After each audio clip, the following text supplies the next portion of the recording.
students, let's start today's class and the chapter is conservation of plant and animals. जैसे कि आपका chapter चल रहा है conservation of plant and animal and I had discussed earlier about the topic of protected areas that are protected by the government.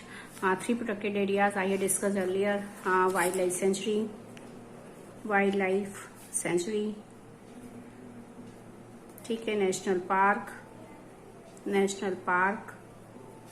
and next one is that biosphere reserve. ठीक है, ये मैंने आपको पहले भी डिस्कस कर लिए थे, एक बार जस्ट दोबारा से एक्सप्लेन कर दे रही हूँ शॉर्ट में, so that you can remind the whole concept. Then further I will explain the different type of species that are prepared by that are categorized by the IUCN, ठीक है, international union for conservation of nature.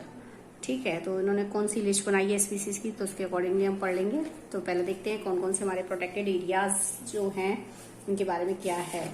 ठीक है, तो देखते हैं. सबसे पहले कुछ कैरेक्टरिस्टिक हैं, इधर देखें. Characteristics of wild life sanctuary. It is a reserve area for the protection of wild animals. जैसे कि मैंने आपको बताया था कि एक ऐसा रिजर्व एरिया है जिसमें एनिमल्स को, वाइल्ड एनिमल्स को प्रोटेक्ट किया गया है. ठीक है, ज़्यादातर उस पर ध्यान देता है वाइल्ड एनिमल्स पर. It is owned by the government और प्राइवेट एजेंसी. इसमें जो ज़मीन होती है वो गवर्नमेंट की भी हो सकती है, उसका कुछ हिस्सा प्राइवेट पर्सन का भी हो सकता है. ठीक है, कोई सा भी आपका प्रोटेक्टेड एरिया हो, चाहे नेशनल पार्क हो, चाहे वाइल्ड लाइफ सेंचुरी हो, चाहे बायोस्फीयर रिजर्व हो, हंटिंग, किलिंग ऑफ किसी भी एनिमल का शिकार करना, उसको मारना दंडनीय अपराध माना जाता है, कहीं पर भी नहीं अलाउ. लेकिन हाँ, नेक्स्ट पॉइंट है बाउंड्रीज आर नॉट फिक्स. इनकी बाउंड्री फिक्स नहीं होती, कितनी बाउंड्री है, यहाँ तक का एरिया है इसकी, तो कोई बाउंड्री फिक्स नहीं है. रिस्ट्रिक्शंस आर लेस, कम रिस्ट्रिक्शन है, यानी एंटर कर सकता है, आम पब्लिक उसमें एंटर कर सकती है.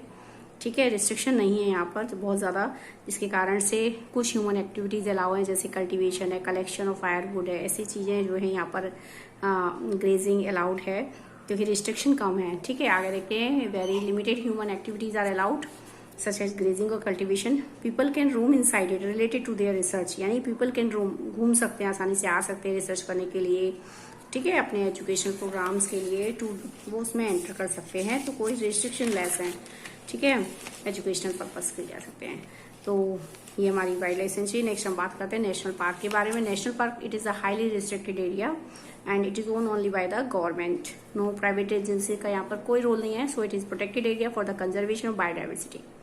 बायोडाइवर्सिटी को कंजर्व करता है, यानी एंटायर इकोसिस्टम को कंजर्व करता है, different varieties of plants and animals. ठीक है, इन सबको कंजर्व करने का काम है. इसके अलावा न केवल ये कंजर्व करता है बल्कि प्री हिस्टोरिक वहाँ पर एविडेंसेस हैं, स्टोर किए हुए उसने evidences about the pre historic life of human, कि वहाँ पर जो प्री हिस्टोरिक ऑब्जेक्ट्स हैं जिनसे आपको कुछ प्रमाण पता चलता है कि हमारी जो प्री हिस्टोरिक लाइफ थी वो कैसी होती थी. तो लैंडस्केप्स बनाए गए हैं, गुफाएं हैं, रॉक शेल्टर्स हैं जहाँ रॉक पेंटिंग्स हैं, लैंडस्केप्स हैं हिस्टोरिक ऑब्जेक्ट्स हैं. लोग पहले के आदि मानव जो लोग थे क्या यूज करते थे ताकि लोग जाएं, तो ताकि जो है इंफॉर्मेशन गैदर की जा सके. तो it means it conserve plants and animal species. इन सबको भी क्या करता है, ये कंजर्व करता है. It also conserve the rock paintings, rock shelter, landscape, historic objects of the prehistoric period. It gives an idea of the life of primitive people, ताकि जो प्रिमिटिव पीपल हैं उनकी लाइफ को ये कंजर्व कर सकता है. Boundaries are fix. इसका एरिया बाउंड्रीज जो है इसकी फिक्स्ड होती है. It is owned by the government only. Government इसको चलाती है, कोई प्राइवेट एजेंसी का कोई रोल नहीं है. बहुत ज़्यादा रिस्ट्रिक्शन है, कोई भी इसमें एंटर नहीं कर सकता, कुछ भी अलाउ नहीं है. Grazing, cultivation, collection of firewood, ऐसी कोई any type of activity not allowed in the national park. ठीक है, तो इसके बाद biosphere reserve. Biosphere reserve is a protected area which is made on the very large area of land. बहुत बड़े area पर है और साथ में नेशनल पार्क और वाइल्ड लाइफ सेंचुरी को भी इंक्लूड करता है. सो पचमढ़ी बायोस्फीयर रिजर्व, जैसे कि हम इस चैप्टर में पढ़ते आ रहे हैं, पचमढ़ी बायोस्फीयर रिजर्व में ये लोग घूमने गए हैं, जहाँ पर एक नेशनल पार्क भी है, 2 वाइल्ड लाइफ सेंचुरी भी हैं. ठीक है, तो इन सब के बारे में बात करता है biosphere reserve. It is a restricted area, लेकिन बहुत बड़ा है, तो कुछ पोर्शन इसका ऐसा डिवाइड किया गया है कि जहाँ पर बहुत कम रिस्क है, कुछ अंदर के अगर हम एरिया में चले जाएं तो बहुत ज़्यादा रिस्क है. ठीक है, मतलब इस टाइप से बहुत बड़ा एरिया पर बनाया गया है, तो इसमें कुछ मतलब मार्जिन्स हैं जहाँ यहाँ पर कुछ ऐसी मतलब बाउंड्रीज बनाई गई है जिसके अंदर मतलब जोन्स में डिवाइड किया गया. हाँ भाई, इतना एरिया कम डेंजर जोन है, उससे ज़्यादा हाई रिस्क जोन है, तो ऐसे डिवाइड किया गया है. ठीक है, तो बाउंड्रीज यहाँ पर फिक्स होती हैं. ठीक है। It is own by the government only, इसको केवल it is own by the government only, government इसको रन अप करता है, ठीक है, चलाने का काम करता है। इट हैज 3 जोन, जैसे कि मैं बात कर रही हूँ, इसमें 3 एरिया डिवाइड किए गए हैं। एक बहुत बाहर का जोन है, एक सबसे अंदर का जोन है। तो सबसे अंदर का ऑब्वियसली बहुत ज्यादा हाई रिस्क वाला एरिया हो गया, जहां पर कोई भी चीज अलाउ नहीं की जाएगी। So it has 3 zone, 3 zone में 3 हिस्सों में डिवाइड किया गया। एक है transition zone, that is the outer zone, buffer zone that is the middle zone, and core zone that is the inner most zone. सबसे जोन अंदर का एरिया इनर मोस्ट है। इनर मोस्ट है मतलब बहुत ज्यादा डिफरेंट वेराइटी, बायोडाइवर्सिटी बहुत ज्यादा होगी वहां पर, तो वहां पर कोई भी चीज अलाउड नहीं है। तो कोर जोन में तो कुछ भी अलाउ नहीं करता है। अगर मैं ट्रांजिशन जोन की बात करूँ तो बाहर का एरिया, तो वहां पर सेटलमेंट है, ये ट्राइबल्स लाइफ को बहुत ज्यादा प्रोटेक्ट करता है। आदि मानव जो होते हैं, आदिवासी जो जंगल के आसपास के लोग होते हैं, उनको उनके रहने पर बहुत ज्यादा ध्यान देता है। तो उनको सेटलमेंट कराता है, उनके घर है वहां पर, उनको कलेक्शन, फायरवुड कलेक्शन करने के लिए, ग्रेजिंग के लिए, एग्रीकल्चर के सब कुछ अलाउड है वहां पे, ठीक है। और इसके अलावा बफर जोन की अगर मैं बात करूं तो यहाँ बस्तियां तो नहीं है, ट्राइबल्स लाइफ नहीं है, लेकिन वो अलाउ करता है। यहाँ पर टूरिज्म को अलाउ करता है, एजुकेशनल रिसर्च एक्टिविटीज को अलाउ करता है, ठीक है, और ह्यूमन एक्टिविटीज, ग्रेजिंग, कल्टीवेशन, ये सब भी अलाउ करता है मिडल एरिया में। लेकिन कोर जोन की अगर मैं बात करूं तो यहाँ पर कुछ भी चीज अलाउ नहीं है, because it has more diversity, ठीक है। लेकिन हम किसी भी प्रोटेक्टेड एरिया की बात करें तो कोई भी पोचिंग, किलिंग ऑफ एनिमल्स, किसी भी टाइप की एक्टिविटीज यहाँ पर अलाउ नहीं की जाती हैं, ठीक है। तो ये हमारा हो जाता है प्रोटेक्टेड एरियाज, ठीक है। सो ये यहाँ अब हम बात करते हैं कुछ स्पीसीज के बारे में बात करते हैं। What is the meaning of species? Species क्या होती है, ठीक है, स्पीसीज के बारे में बात करेंगे। What is the species? Species का मतलब होता है group of population that can interbreed to each other, यानी किसी पॉपुलेशन का वो ग्रुप, the group of population which are capable of interbreeding, जो आपस में अ ग्रुप ऑफ पॉपुलेशन, यानी एक किसी भी पॉपुलेशन का वो group, a group of population, a group of population which can interbreed, यानी इंटरब्रीड कर सकते, एक पॉपुलेशन का ग्रुप जो कि आपस में इंटरब्रीड कर सकते हैं, अपनी ही जैसी नई संतान को जन्म दे सकते हैं। जैसे ह्यूमन पॉपुलेशन का ग्रुप हो गया, लायन की पॉपुलेशन का ग्रुप हो गया, काउ की पॉपुलेशन का ग्रुप हो गया, डॉग की पॉपुलेशन हो गई। अब डॉग की पॉपुलेशन है तो वो उसी टाइप की स्पीसीज से क्या कर सकते हैं, इंटरब्रीड कर सकते हैं, अपनी नई संतान को जन्म दे सकते हैं, ठीक है। काउ है तो काउ की स्पीसीज है तो वो उसी टाइप की संतान को जन्म दे सकते हैं। तो ये स्पीसीज हो गई। स्पीसीज का मतलब होता है कि एक जैसी पॉपुलेशन का वो ग्रुप जो अपनी ही जैसी संतान को क्या कर सकता है, प्रोड्यूस कर सकता है, ठीक है, इंटरब्रीड करने के लिए कैपेबल होता है। तो वो हमारा कहलाता है एक group of population which can interbreed, ठीक है। तो अब लॉयन है तो लॉयन की एक अलग पॉपुलेशन, टाइगर की एक अलग पॉपुलेशन। तो अगर हम टाइगर को इंटरब्रीड कराते हैं, मेल और फीमेल को, तो वहां पर हमें टाइगर की ही संतान मिलेगी, टाइगर के ही जैसे बच्चे मिलेंगे। हम ये नहीं कह सकते कि हमें लॉयन का मिलेगा। तो इट मीन्स की the group of population which can interbreed, जो आपस में इंटरब्रीड करने की कैपेबल होती है, वो कहलाती है स्पीसीज, ठीक है। तो अब क्या है कि ये जो स्पीसीज हैं इसको IUCN international union for conservation of nature, इसकी फुल फॉर्म है इंटरनेशनल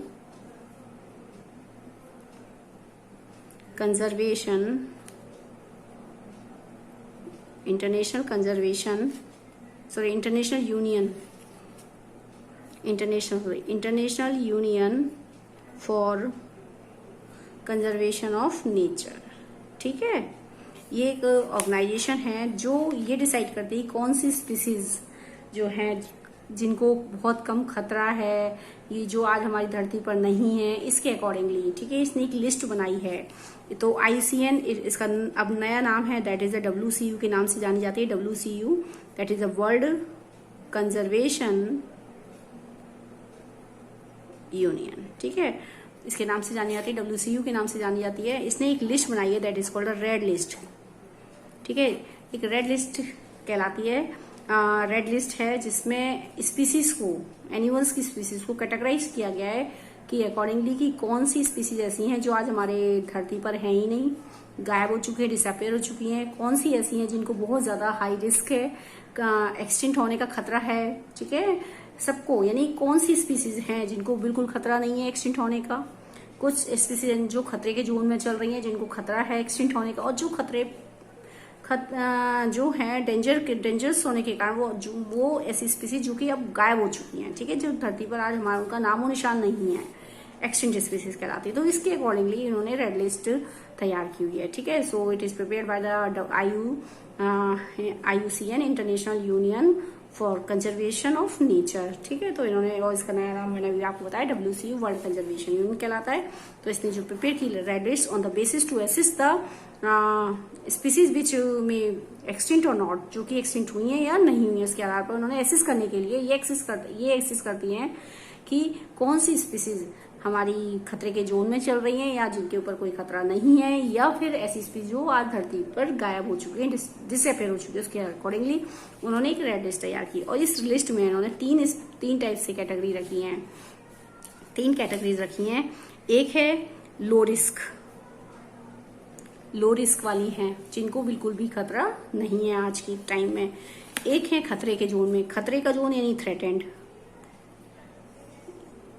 खतरे के जोन वाली स्पीसीज को थ्रेटेंड, THREATENED, ठीक है, थ्रेटेंड कहलाती हैं। और एक है जो आज धरती से गायब हो चुकी है, यानी एक्सटिंक्ट कहलाती हैं।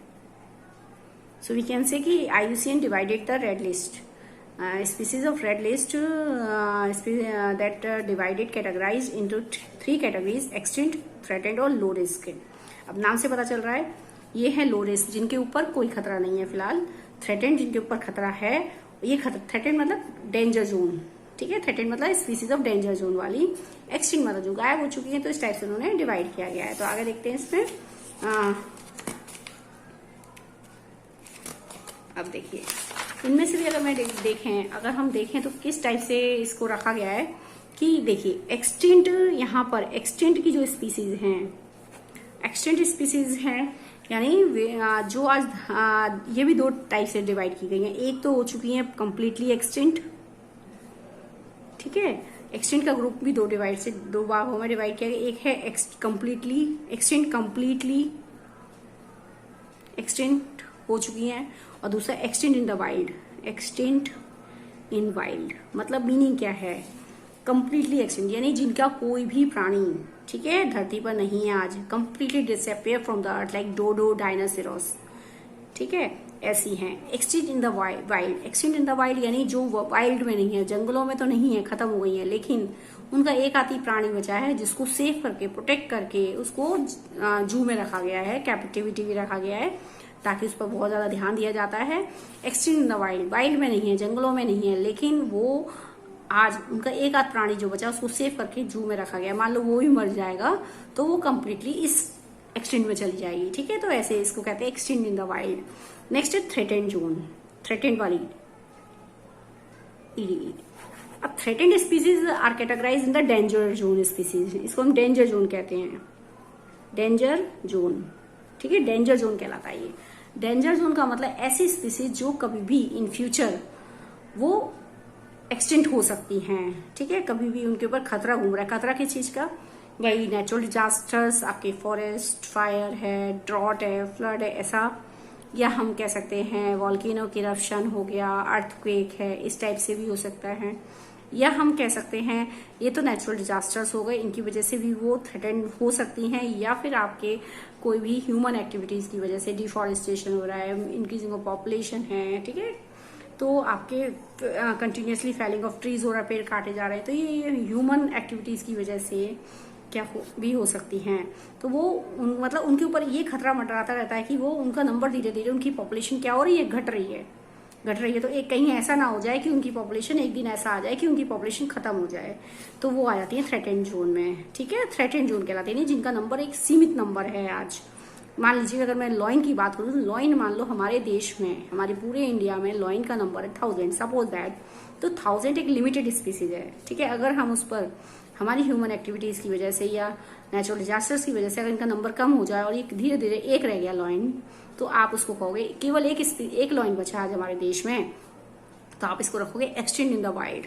जंगलों में केवल एक ही, जंगलों में नहीं होगा, फिर उसको आप जू में रख देंगे सेव करके, ठीक है। लेकिन बाद में वो भी मर गया तो आप हो जाएगा कंप्लीटली एक्सटिंक्ट। तो हम कह सकते हैं कि ऐसी स्पीसीज जिनको जो खतरे के जोन में है, अब खतरा कितना है उसके अकॉर्डिंगली, खतरा किसी को कम है, किसी को ज्यादा है, किसी को बहुत ज्यादा है, तो खतरे के अकॉर्डिंगली कितना डेंजर है, कितनी मतलब एक्सटिंक्ट होने का खतरा कितना है, मतलब धरती से डिसअपियर होने का खतरा कितना है, यानी उनकी जाति का, उनकी स्पीसीज का को डिक्लाइन होने का, उनकी पॉपुलेशन को डिक्लाइन होने का खतरा कितना है। डिक्लाइन मतलब कमी होने का। उनकी जो पॉपुलेशन, जैसे मैंने आपको एग्जांपल बताया कि 1000 अगर हमारे पास लायन है हमारे देश में, तो उनकी पॉपुलेशन धीरे धीरे घट रही है। माना किसी ने उनका शिकार कर दिया, किसी ने मार दिया, तो धीरे धीरे माना 2-4 मर भी गए, तो ऐसे करके। तो अगर उनकी पॉपुलेशन डिक्लाइन हो रही है, तो कैसे वो डिक्लाइन हो रहे हैं, ठीक है, घट रहे हैं। तो उनकी माना 1000 थे और 6 साल बाद देखा वो रह गए 80, तो उनकी पॉपुलेशन डिक्लाइन हुई, बढ़ी नहीं है लेकिन डिक्लाइन हो रही है। तो ये हम डेंजर जोन में रखेंगे ऐसी स्पीसीज को, ठीक है। अब खतरा कितना है, बहुत कम खतरा है या बहुत ज्यादा खतरा है, तो उसके अकॉर्डिंगली भी थ्रेटेंड स्पीसीज को, खतरे के जोन वाली species which are categorise in the danger zone to become extinct in the near future, की वो कभी भी आगे आने वाले फ्यूचर में एक्सटिंक्ट होने का खतरा है उन पर।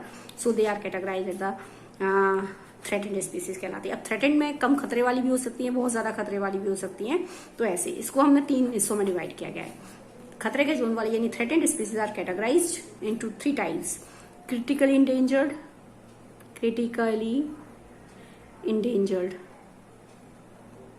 ठीक है। एक है critically endangered species. Critically endangered मतलब ऐसी स्पीसीज जो कि extremely which are facing extremely high risk of extinction, which are facing the extremely high risk of extinction, की हाँ वो बहुत ज्यादा एक्सटिंक्ट होने का बहुत ज्यादा खतरा झेल रही हैं, ठीक है। बॉर्डर लाइन पर हम कह सकते हैं इंडेंजर्ड स्पीसी, यानी वी कैन से, देखिए अगर मैं इसको बॉर्डर लाइन बनाऊं, ये एक बॉर्डर लाइन है, समझ रहे, ये बॉर्डर है, this is the border of extension. अगर मैं इससे बियॉन्ड चली जाऊं, इससे ऊपर चली जाऊं, तो ये एक्सटेंशन आ जाएगा, ठीक है। तो ये बॉर्डर लाइन है, ठीक है। Those species which are present at the border line to become extinct होने की बॉर्डर लाइन पर खड़ी हैं, ठीक है। These are called critically endangered species. जैसे वन हॉर्न राइनोसेरोस है, ब्लू व्हेल है, ये क्रिटिकली इंडेंजर्ड स्पीसीज में आती हैं। तो यानी critically endangered species which are, इनकी बहुत कम नंबर है आज, ठीक है। तो जो कभी भी क्या हो सकती है, एक्सटिंक्ट हो सकती हैं, इनका नंबर कम हो गया है, ठीक है। बहुत कम एनिमल्स है, मतलब 10-20 ही हैं डायनासोरस मान लो पूरे हमारे देश में। तो अगर हम बात करें तो ये क्रिटिकली इंडेंजर्ड है। सो अगर धीरे धीरे वो भी मर गए तो वो किस में आ जाएंगी, एक्सटिंक्ट जोन में कर जाएंगे, एक्सटिंक्ट हो जाएंगी। So we can say critically endangered species are those species which are present at the border line to become extinct, जो कि बॉर्डर लाइन पर ही खड़ी है एक्सटिंक्ट होने की, ठीक है। जिनका पॉपुलेशन आज बहुत ही कम है, बहुत ज्यादा कम हो गया है, जिसके कारण से वो कभी भी एक्सटिंक्ट हो सकती है। So we can say those species which are present at the border line to become extinct, ठीक है। सो एक होती है यानी which are facing extremely high risk of extinction, हम इसको भी ऐसे भी कह सकते हैं, which are present the border line of extinction, और we can say which are facing the extremely high risk of extinction, ठीक है। नेक्स्ट है इंडेंजर्ड स्पीसीज। अब ये सारा डेंजर जोन है। अब देखो मैंने ये बनाया threatened species, threatened zone is the danger zone. अब जहां पर डेंजर खतरा कम भी है, उससे ज्यादा भी खतरा और बहुत ज्यादा खतरा किस चीज का, गायब होने का खतरा, ठीक है, धरती से। तो अब यहाँ 3 जोन मैंने बनाए। एक हो गया क्रिटिकली इंडेंजर्ड, जो मैंने बताया आपको, बिल्कुल बॉर्डर लाइन है एक्सटेंशन की, कि अगर आप बॉर्डर लाइन पे खड़े हैं वो क्रिटिकली इंडेंजर्ड कंडीशन कहलाएगी आपकी, ठीक है। अगर आप उससे ऊपर चले गए तो आप एक्सटिंक्ट की कैटेगरी में माने जाओगे। दूसरा है इंडेंजर्ड, जो which are facing the high risk of extinction, जिनको खतरा है, यानी बॉर्डर लाइन पे तो नहीं है लेकिन हाँ भाई खतरे के जोन में है, एंटर किया हुआ है खतरे के जोन में, खतरा अच्छा है। देखो अगर मैं यहाँ बात करूँ तो क्रिटिकली इंडेंजर्ड विच 99%, 98 to 99% इनके ऊपर खतरा है, ठीक है। अगर मैं यहाँ बात करूँ तो 70 to 80 के ऊपर खतरा है इनके, 70 to 80% खतरा इनके ऊपर है। Endanger zone which are facing the danger of extinction, ठीक है, high risk of extinction, not extremely high risk of, so we can say they have the 80 to 70 और 80% ऑफ डेंजर ऑफ एक्सटिंक्शन, इनके पास खतरा है, इतने परसेंट खतरा है, 70 to 80% खतरा है इनके पास, ठीक है। तो यानी वी कैन से कि they are present at the in below the border line, ये बिलो द बॉर्डर लाइन है, बॉर्डर लाइन से नीचे है थोड़ा सा, ठीक है, बॉर्डर लाइन से नीचे है, एक्सटिंक्ट होने की जो बॉर्डर लाइन है उससे ये नीचे है, थोड़ा नीचे है। So they are categorized endangered species. अब इंडेंजर्ड में आपके कौन से आ जाते हैं, जैसे लायन है, टाइगर है, ये इंडेंजर्ड एनिमल्स हैं, ठीक है। इनका नंबर धीरे धीरे कम होता जा रहा है और एक ऐसी स्थिति आ जाएगी आगे आने वाले टाइम में जिनका नंबर पॉपुलेशन बहुत ही कम, 2-4 ही रह जाएंगे, जो कि हम उनको क्रिटिकली इंडेंजर्ड में रख देंगे, ठीक है। तो ये होता है, यानी उससे नीचे, ये तो बॉर्डर लाइन हो गई, बॉर्डर लाइन पे क्रिटिकली इंडेंजर्ड स्पीसीज जाती हैं, क्रिटिकली इंडेंजर्ड जाते हैं एनिमल, ठीक है। इससे नीचे वाले अगर हम इसमें बात करें तो यहाँ जाते हैं इंडेंजर्ड, ठीक है, इंडेंजर्ड स्पीसीज होती हैं। जिनको खतरा है, जिनको खतरा कम है, खतरा है तो सही लेकिन कम खतरा है, it means they are vulnerable, vulnerable कहलाती हैं, ठीक है।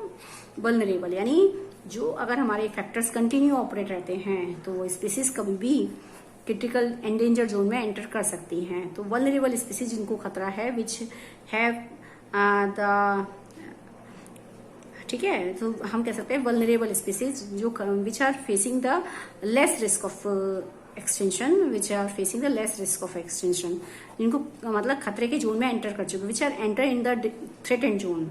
हम कह सकते हैं those species which can and which have entered in the threatened zone, threatened zone में खतरे का जो जोन है उसमें एंटर कर चुकी हैं, but are not facing the high risk of extension, कोई हाई रिस्क एंटर मतलब फेस नहीं कर रही है, बट दे एंटर।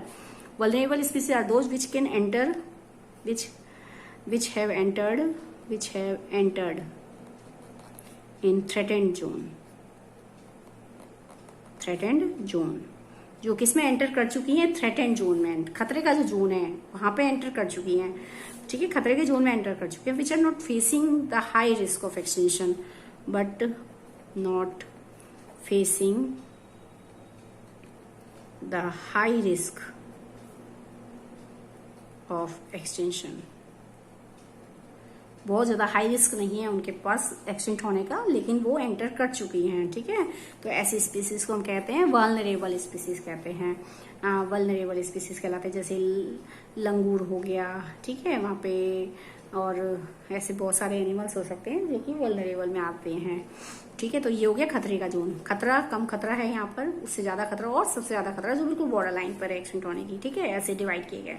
ये हो गया हमारा थ्रेटेंड जोन। अब हम बात करें लीस्ट, नेक्स्ट है हमारा तीन कैटेगरीज थी, एक है हमारी लो रिस्क, ठीक है, लो रिस्क है, लो रिस्क वाली हैं, लो रिस्क है, इसमें भी दो हैं, एक है इसमें भी दो हैं आपकी, एक है लो रिस्क यानी जिनको खतरा कम है, एक है नियर थ्रेटेंड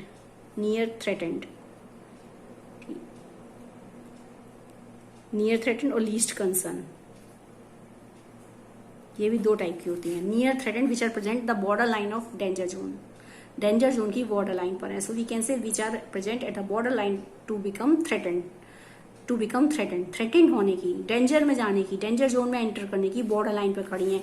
मान लीजिए बॉर्डर लाइन है, ठीक है, इससे ऊपर अगर मैं चली गई इस लाइन से, ये border line, this is a border line, समझ रहे बात, ये एक बॉर्डर लाइन है, अगर मैं इससे ऊपर क्रॉस कर गई सो मैं किस में एंटर कर जाऊंगी, थ्रेटेंड जोन में, डेंजर जोन में एंटर कर जाऊंगी, ठीक है। अगर मैं इससे ऊपर चली गई तो मैं किस में आ जाऊंगी, डेंजर जोन में, ठीक है। सो नियर थ्रेटेंड, ये कहलाएगी नियर थ्रेटेंड इस कंडीशन, यानी नियर थ्रेटेंड का मतलब those species which are present at the border line to become threatened होने की बॉर्डर लाइन पे खड़ी है, so we can say these are the near threatened कहलाती हैं, ठीक है। एंड लास्ट है लीस्ट कंसर्न का मतलब जिनके ऊपर कोई रिस्क नहीं है, which have no risk to become,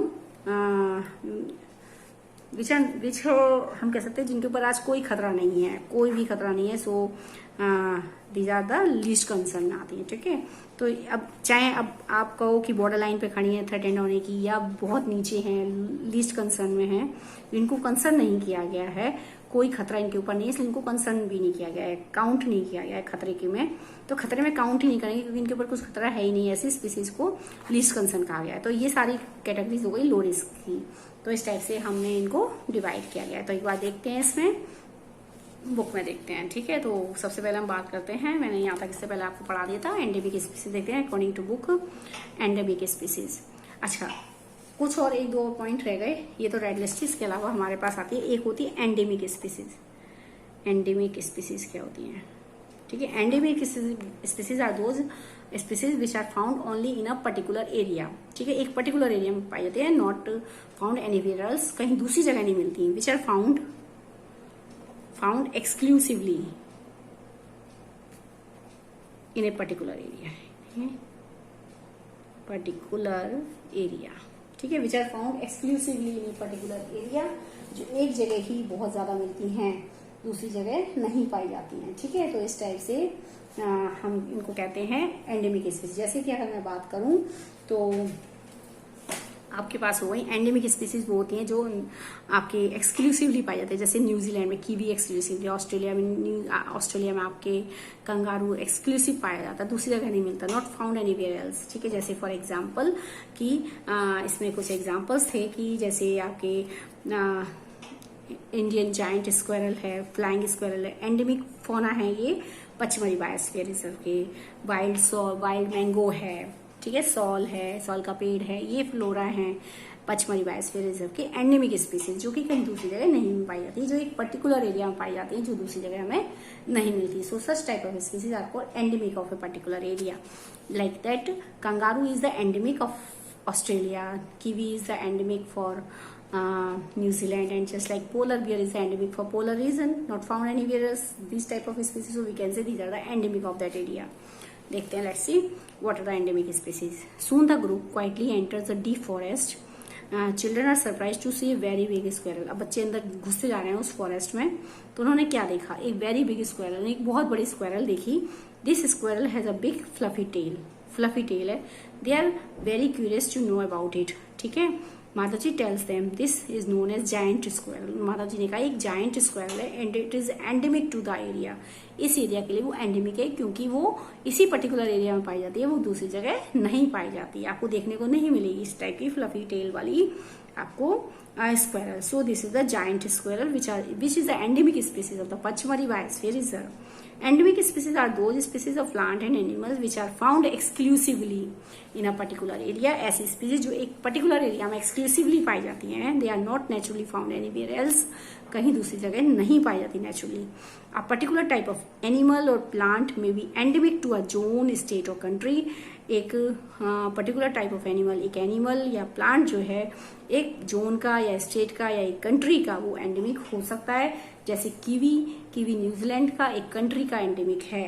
ठीक है, जैसे तो हम कह सकते हैं कि ये पर्टिकुलर क्या कह मान लीजिए, ठीक है, तो हम कह सकते हैं एंडेमिक कोई भी स्पीसीज एक पर्टिकुलर जोन में यहाँ पाई जाती है, दूसरे जोन में नहीं मिलेगी। तो कोई भी स्पीसीज एक पर्टिकुलर स्टेट में या पर्टिकुलर कंट्री में वो एंडेमिक हो सकती है। ठीक है, माता जी shows sal and wild mangoes tree as 2 example of endemic flora of the Pachmarhi biosphere reserve. उन्होंने बताया कि ये जो साल और वाइल्ड मैंगोज हैं, ये पेड़ जो हैं, ट्रीज हैं, ये 2 एग्जाम्पल हैं फ्लोरा के जो पचमढ़ी बायोस्फीयर रिजर्व में पाए जाते हैं। सिमिलरली बाइसन है Indian giant squirrel and flying squirrel are the endemic fauna of the area. उस एरिया के वो एंडेमिक फोना है।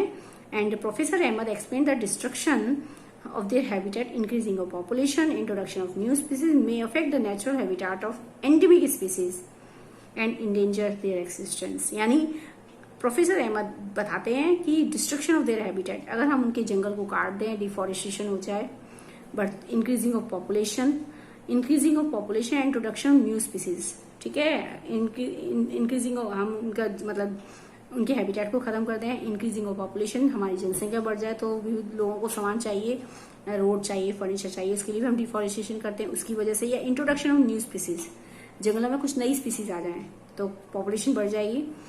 सो may affect the natural habitat of endemic species. उससे क्या होगा, उस एंडेमिक स्पीसीज जिस जगह पर रहती है उसका पॉपुलेशन बढ़ेगी, खाना उतना ही ज्यादा यूज होगा, दूसरे एनिमल्स भी उसको यूज करेंगे, तो एंडेमिक स्पीसीज जो है उसके सर्वाइवल में प्रॉब्लम आएगी। एंड इंडेंजर देयर एक्सिस्टेंस, जिसके कारण वो उसका रहना, सर्वाइवल करना उस पर्टिकुलर जगह पर मुश्किल हो जाएगा। जैसे मान लीजिए आप अपने घर में रहते हो और आपके घर में 20 लोग और आ जाएं तो आप आसानी से सर्वाइव, 20 लोग रहना लग जाए। आप मान लीजिए 5 लोग आपके घर में रहते हैं और 15 लोग मेहमान और आ जाए जो कि 1 साल तक रहते हैं, तो आप 5 लोगों का रहना भी क्या होगा, उस घर में मुश्किल हो जाएगा, क्योंकि 5 लोग हैं और कहाँ 15 लोग हैं, तो थोड़ा सा दिक्कत आएगी उस कंडीशन में। ठीक है, तो यहाँ पर भी वही बात कर रहा है कि अगर हम किसी के घर को उजाड़ दें तब भी उनका एक्सिस्टेंस दिक्कत है एंडेमिक स्पीसीज के, या फिर पॉपुलेशन बढ़ जाए, कोई नई स्पीसीज वहां पर आ जाए, उस जंगल में कोई नई स्पीसीज बाहर से आ जाए, कोई दूसरी स्पीसीज उस जंगल में आ जाए, तो क्या होगा, जब वो जंगल में दूसरी स्पीसीज आएंगी तो वो भी तो वहां रहेंगी, खाएंगी, उनको भी स्पेस चाहिए, तो उससे आपस में लड़ाई झगड़ा होगा, स्पीसीज के बीच में क्लैश होगा, तो जिसके कारण से उनका जो एक्सिस्टेंस है वो दिक्कत में आ जाएगा, खतरे में आ जाएगा। तो हम कह सकते हैं कि increasing of population, introduction of new species may affect the natural habitat of endemic species, जिसके कारण से क्या होता है, जो एंडेमिक स्पीसीज है उस पर्टिकुलर एरिया की, उसके नेचुरल हैबिटेट को क्या करती है, अफेक्ट करती है, और इट द स्पीसीज में become endanger of the existence, जिसके कारण उसका जो एक्सिस्टेंस है वो किस में चला जाएगा, खतरे में चला जाएगा, और आगे आने वाले टाइम में वो खतरे के जोन में जा सकती है। ठीक है, तो इस टाइप से उसने बताया। आगे देखते हैं species. It is a group of population which are capable of interbreeding. जैसे मैंने आपको बताया कि स्पीसीज का मतलब एक सेम टाइप की पॉपुलेशन का वो ग्रुप जो आपस में इंटरब्रीड कर सकता है, जो आपस में अपनी ही जैसी संतान को डेवलप कर सकता है। जैसे लॉइन तो लॉइन को करेगा, चीता चीता को करेगा, लेपर्ड लेपर्ड को करेगा, ऐसे। This means that the members of the species can reproduce fertile offspring only with the members of their own species. जैसे मतलब एक स्पीसीज के मेंबर अपनी ही जैसी दूसरी संतान के साथ, दूसरी संतान को क्या कर सकते हैं, जन्म दे सकते हैं। Not with the members of other species, वो किसी दूसरे स्पीसीज के साथ रिप्रोड्यूस नहीं कर सकते। Members of a species have common characteristic. एक ही स्पीसीज के सभी मेंबर्स की कॉमन कैरेक्टरिस्टिक होती है। सभी ह्यूमन एक जैसे हैं, ह्यूमन स्पीसीज है, 2 आंखें हैं, नाक है, मुंह है, तो इस टाइप से है। ठीक है, शेर है तो शेर का, जितने भी शेर होंगे सबका एक जैसा स्ट्रक्चर होगा। गाय तो सबकी गाय, सारी गाय की स्पीसीज एक ही स्पीसीज की गाय है तो सबका स्ट्रक्चर एक जैसा होगा, कॉमन फीचर्स शो करते हैं। So we can say member of a species have the common characteristics, उनकी कॉमन कैरेक्टरिस्टिक्स होती हैं। ठीक है, यानी हमने यहाँ पे बात करी कि एंडेमिक स्पीसीज क्या होती हैं, which are found exclusively in a particular area. लेकिन जिस पर्टिकुलर एरिया में बहुत ज्यादा मिलती हैं, अगर वहां पर बहुत ज्यादा पॉपुलेशन हो जाए या कोई नई स्पीसीज वहां पर इंट्रोड्यूस हो जाए तो उससे उनके रहने पर उनके खान पान पर अफेक्ट पड़ता है, जिसके कारण से उनका जो सर्वाइवल करना है, वहां पर सर्वाइव करना है, वो मुश्किल हो सकता है। तो हम कह सकते हैं कि because of the increasing of population or introduction of new species may affect the natural habitat of the endemic species. endemic species के natural habitat को affect करती है, जिसके कारण से उसका existence उस particular area में क्या हो सकता है, danger में जा सकता है। ठीक है, तो अब हम आगे बात करते हैं नेक्स्ट। ये हमने पढ़ाई है मैंने, देख बता देती हूँ बुक में क्या लिखा है इसके अकॉर्डिंगली। ठीक है, नेक्स्ट है wild life sanctuary. Wild life sanctuary soon पहेली see a board with Pachmarhi biosphere, Pachmarhi wild life sanctuary return on it. उन्होंने देखा वाइल्ड लाइफ सेंचुरी, घूम तो वो पचमढ़ी बायोस्फीयर रिजर्व में है, लेकिन वहां पर क्या देखा, उन्होंने एक बोर्ड लगा हुआ देखा जहां पर लिखा पचमढ़ी वाइल्ड लाइफ सेंचुरी। ठीक है, professor Ahmad explain like reserve forest wild life sanctuary provide protection and suitable living condition to the wild animals. उन्होंने बताया कि पचमढ़ी बायोस्फीयर रिजर्व है, वाइल्ड लाइफ सेंचुरी भी है। कौन सी 2 वाइल्ड लाइफ सेंचुरी को इंक्लूड करता है, एक बोरी सेंचुरी और एक Pachmarhi sanctuary, Pachmarhi wild life sanctuary. ठीक है, यानी पचमढ़ी बायोस्फीयर रिजर्व बहुत बड़ा बायोस्फीयर रिजर्व है, जिसके अंदर एक वाइल्ड लाइफ सेंचुरी, एक नेशनल पार्क है और 2 वाइल्ड लाइफ सेंचुरी, एक बोरी के नाम से और एक पचमढ़ी के नाम से। तो इन्होंने कौन सा देखा, पचमढ़ी वाइल्ड लाइफ सेंचुरी। उन्होंने बताया कि वाइल्ड लाइफ सेंचुरी एक ऐसा प्लेस जो कि वाइल्ड एनिमल्स को प्रोटेक्शन देता है। ठीक है, सुटेबल लिविंग कंडीशन मिलती है, कि उनको प्रॉपर नेचुरल कंडीशन मिलती है। ठीक है, माता जी further explain the sanctuary as the place where killing and capturing of animal is strictly prohibited. उन्होंने कहा ये वो प्लेस है जहां पर किसी भी एनिमल का शिकार करना, उसको मारना एक दंडनीय अपराध माना जाता है। ठीक है, some of the threatened wild animals like black buck, white eyed buck, elephant, golden cat, pink headed duck, घड़ियाल, marsh crocodile, python, rhinoceros etcetera are the protected and preserve in our wild life sanctuary. ये सारे हमारे endangered animals होते हैं। Endangered मतलब खतरे के zone वाले, जिनको कम खतरा है, जो खतरे बहुत ज्यादा है। ठीक है, थ्रेटेंड स्पीसीज है, थ्रेटेंड मतलब सारी the species which belong to the danger zone, जो डेंजर जोन को बिलोंग करती हैं। ठीक है, मे बी वल्नरेबल और may be threatened, may be endangered, कुछ भी हो सकती हैं। So these are called the threatened species कहलाती हैं, सारी थ्रेटेंड में है, which belong to the less dangerous condition or high dangerous condition, which are facing the less dangerous condition or high dangerous condition. ठीक है, are protected and preserved in our wildlife sanctuary. Indian sanctuary are unique landscapes, board level forest, mountain forest, bushes land in delta of big rivers. Indian sanctuary have the unique landscape बनाए गए, वहाँ पे board level forest है, broad level forest है, बड़े बड़े forest हैं, mountain forest है, बुशेज लैंड है, यहाँ पर ऐसे बनाए गए हैं। ठीक है, आगे देखते हैं इसमें नेक्स्ट है नेशनल पार्क के बारे में बात करेंगे। नेशनल पार्क ऑन द, ये हम बात कर रहे हैं वाइल्ड लाइफ सेंचुरी के बारे में। ठीक है, तो नेशनल पार्क उन्होंने देखा on the road side there was another board, on which was written a Satpura national park. अब उन्होंने क्या देखा, पचमढ़ी बायोस्फीयर रिजर्व में वो विजिट कर रहे हैं, तो उन्होंने देखा एक और बोर्ड है जिसपे लिखा Satpura national park. It means Pachmarhi biosphere is a very large biosphere reserve which consist of national park and wild life sanctuary also. ठीक है, तो हमने यहाँ पे देखा कौन सी वाइल्ड लाइफ सेंचुरी के बारे में, पचमढ़ी वाइल्ड लाइफ सेंचुरी, ये है Satpura national park. It means Pachmarhi biosphere reserve consist of one national park that is named Satpura national park and two wildlife sanctuary, Pachmari wildlife sanctuary and Bori sanctuary. Children are near, eager to go there. Mataji tells them these reserves are large and diverse enough to protect whole set of ecosystem. Children are now eager to go there. बच्चे तो जाना चाहते थे वहां पे, लेकिन माताजी उन्हें बताते हैं these are the reserve.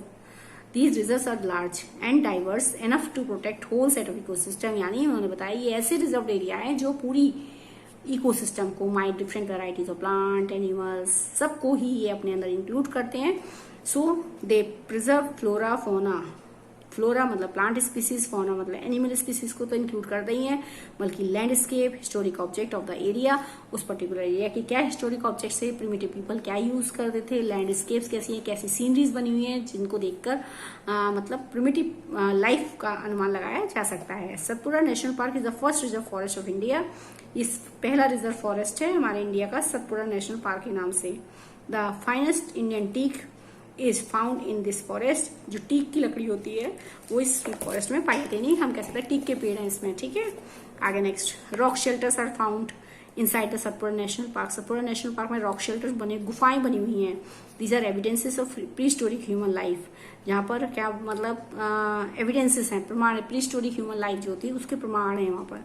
They give us N idea of the life of primitive people, जिससे हमें पता चलता है कि प्रिमिटिव पीपल की जो लाइफ होती थी, लैंडस्केप्स बनाए रखी हैं जिससे पता चलता है कि प्रिमिटिव लाइफ कैसी होती थी। ठीक है, rock paintings are found in these shelters, वहां पर रॉक पेंटिंग्स लगाई गई हैं। A total of 55 rock shelters have been identified in the Pachmarhi biosphere reserve.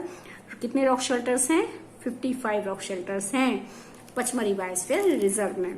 Figures of animals मतलब सतपुड़ा नेशनल पार्क में figures of animals and man fighting, ये सब बने हुए हैं वहां पर, फिगर बने हुए हैं एनिमल्स के, मैन फाइटिंग के, आपस में लड़ने के, हंटिंग के, डांसिंग के, प्लेइंग म्यूजिकल इंस्ट्रूमेंट, ये सब बने हुए हैं।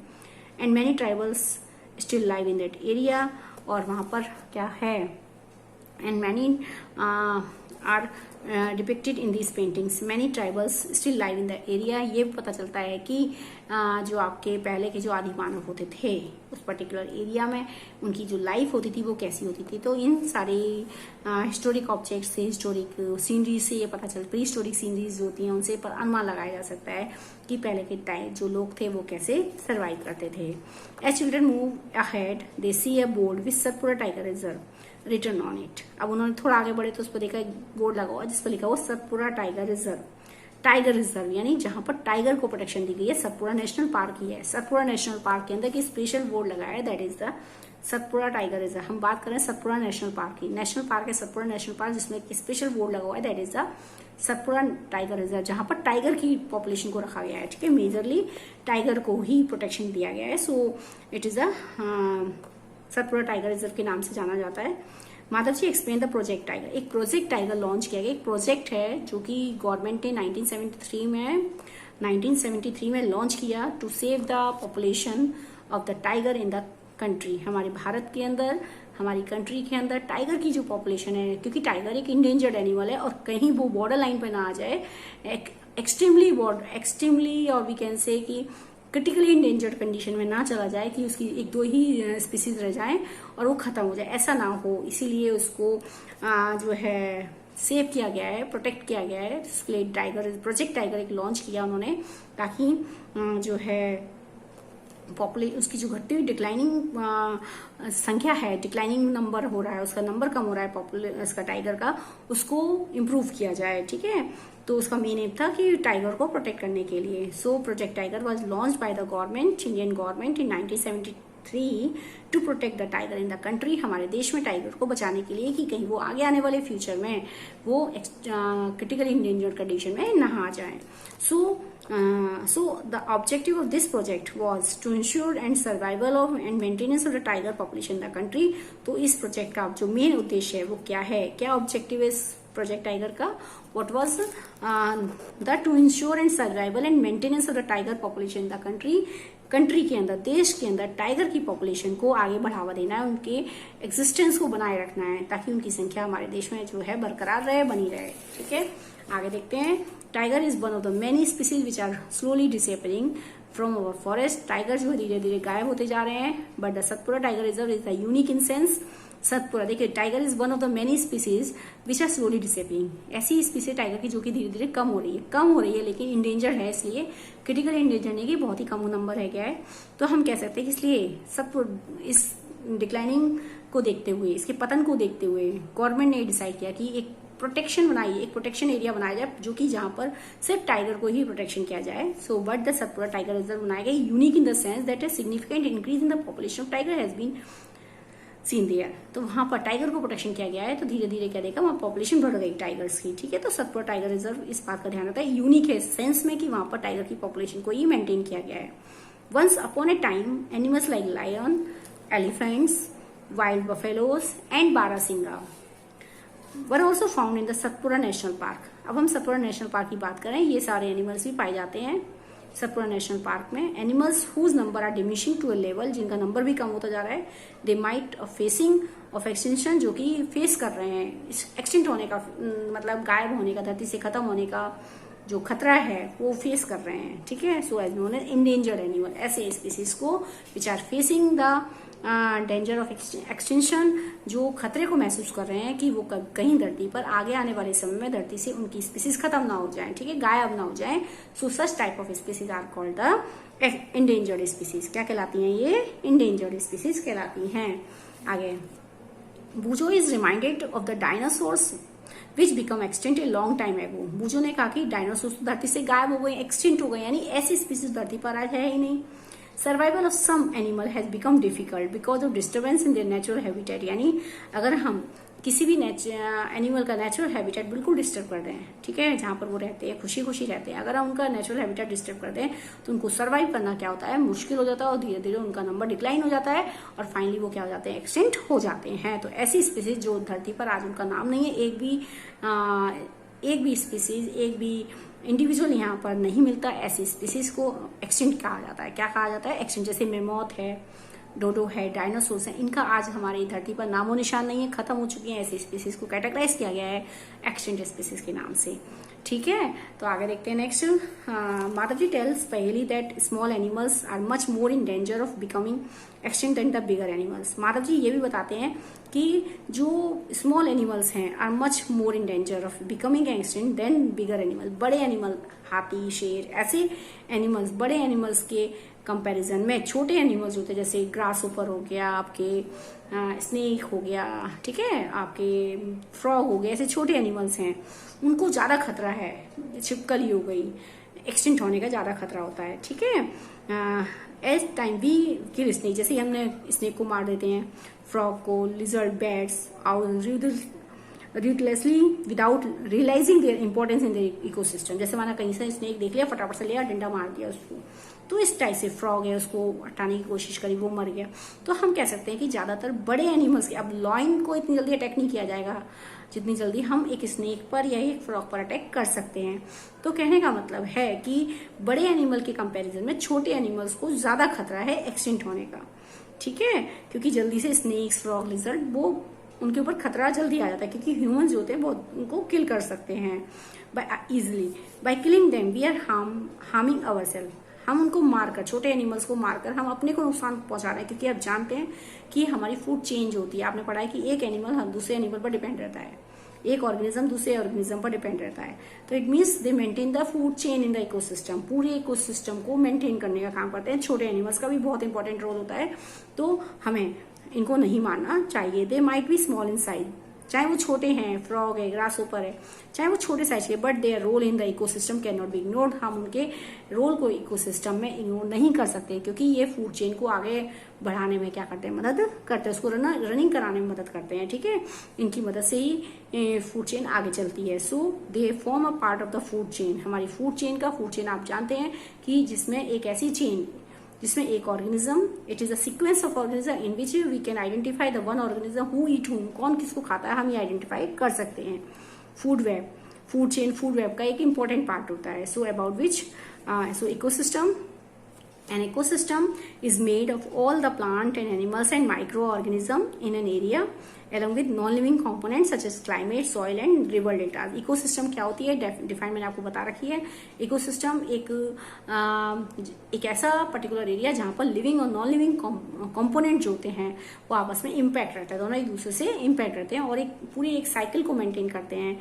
ठीक है, तो इस सिस्टम को हम क्या कहते हैं, ecosystem. Ecosystem is a system that is affected by living and non living component of a particular area. ठीक है, एक पर्टिकुलर एरिया के लिविंग कंपोनेंट और non living component like soil हो गया, ह्यूमिडिटी हो गई, rainfall are affected to each other. इनका सबका एक दूसरे से क्या होते हैं, अफेक्ट होते हैं. यानी जो पर्टिकुलर ऑर्गेनिज्म है, प्लांट है, एनिमल्स है, माइक्रो ऑर्गेनिज्म है, और उनका क्या रिलेशनशिप है वहां की नॉन लिविंग कंपोनेंट से, लाइक सॉइल से, रिवर से, वाटर से, ह्यूमिडिटी से, रेनफॉल से, ये सारा relationship, the relationship between the living and non living component of a particular area make a system that is called the ecosystem. क्या कहलाता है ये, इकोसिस्टम. तो यहाँ तक हो गया. कल हम डिस्कस करेंगे about the concept of the red data book. Red data book के बारे में हम कल देखेंगे. This is a red data book, इसके बारे में पढ़ेंगे. तो I hope so you will understand the concept and thank you and have a nice day.